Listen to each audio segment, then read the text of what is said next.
Let's be honest, who hasn't daydreamed about stumbling upon a suitcase full of cash? It's practically an American pastime. But what if I told you there's a whole industry built around creating that fantasy? We're talking about counterfeiting, folks. And it's a bigger business than you might think. Forget your mate's cousin who prints off dodgy 10-pound notes in his mom's basement. We're talking about sophisticated operations churning out billions of dollars that could fool a bank teller. Over the next few minutes, we're diving into the murky underworld of fake money, from Nazi Germany's attempts to destabilize the British economy to the rise of superdollars, so convincing they'd make a Fed chairman blush. Now, I know what you're thinking. Nazis, John? Really? It's always got to be the Nazis, doesn't it? And yes, it is true that if history has taught us anything, it's that if there's a truly terrible idea being floated, there's a decent chance the Nazis were already working on it. Essentially, the plan was to cripple the British economy by flooding it with counterfeit banknotes. Simple, elegant, and utterly devious, right? The Nazis rounded up a crack team of skilled Jewish artists and forced them to create what were, at the time, some of the most convincing fake banknotes the world had ever seen. We're talking meticulous engravings, painstakingly recreated watermarks, the works. The plan was to airdrop these forged bills over Britain, hoping to create economic chaos and undermine faith in the British pound. Ultimately, Operation Bernhard didn't quite achieve its intended goal, but it did highlight the very real threat that counterfeiting could pose on a global scale. Fast forward a few decades, and we find ourselves face to face with another notorious player in the counterfeiting game, North Korea. When it comes to printing fake money, they've practically turned it into a national sport. We're talking about the infamous super dollars here, folks. These counterfeits were so good they could fool even the most eagle-eyed bank teller. They sparked a wave of paranoia across the globe. Banks were on high alert, and everyone was checking their wallets. North Korea, under crippling sanctions, was allegedly churning out millions of dollars. It was like a real-life game of Monopoly, except you got sanctioned by the UN. Now you might be thinking, so what? It's just a bit of fake money, right? Wrong. Counterfeiting isn't just a victimless crime, it's a global economic plague. Think of it like this. Every time a counterfeit bill enters circulation, it's essentially a tiny drop of poison seeping into the veins of the financial system.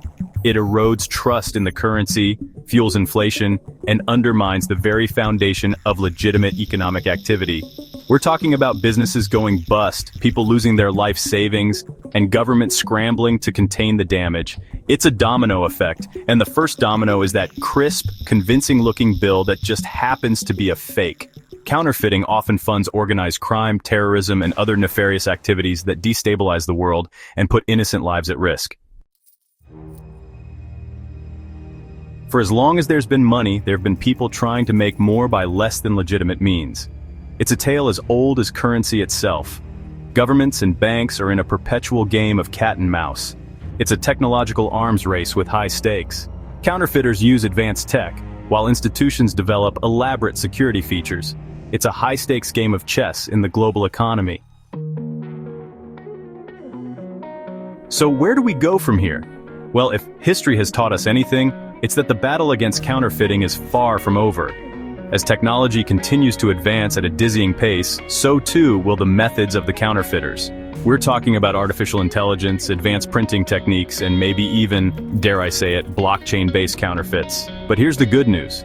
The good guys are catching up. Law enforcement agencies are collaborating across borders, sharing intelligence and resources like never before. Financial institutions are investing heavily in cutting-edge technology to stay one step ahead of the counterfeiters. And new forms of currency, like cryptocurrencies, are emerging, potentially offering a more secure alternative to traditional paper money. The fight against counterfeiting is a marathon, not a sprint.